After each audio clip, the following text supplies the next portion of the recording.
तर मला तर मनस्वी आनंद झालाच आहे, परंतु या प्रत्येक भागातल्या नागरिकाच्या चेहऱ्यावर आमचा नागरिक वृद्ध असेल, युवक असेल, त्यांच्या जीवनामध्ये एक नवा आशय तयार झाला. आता आपल्याला भविष्याने अशा भूमिका अशाची भावना त्यांची झाली होती. आपण 8 महिन्यापूर्वी इथं भूमिपूजन केलं. आज 8 महिन्यात आपण पाणी आणलं. चारीची क्षमता पण वाढवतोय.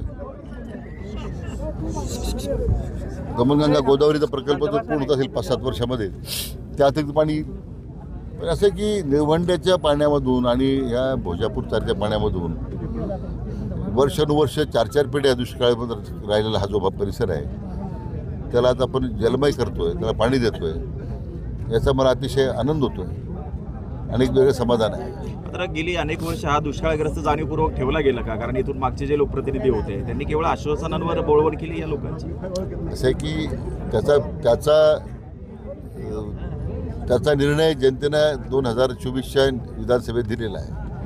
ते तालुक्यात जे परिवर्तन झालेलं आहे ते यासाठी झालेलं आहे की लोकांची फक्त बोळवण करण्यात आली, लोकांना फक्त खोटी आश्वासनं देत मिळाली आणि शेवटी तालुक्यातला युवक संघटित झाला आणि आज त्याचा परिणाम आपल्याला ह्या तालुक्यातल्या परिवर्तनामध्ये पाहायला मिळतो.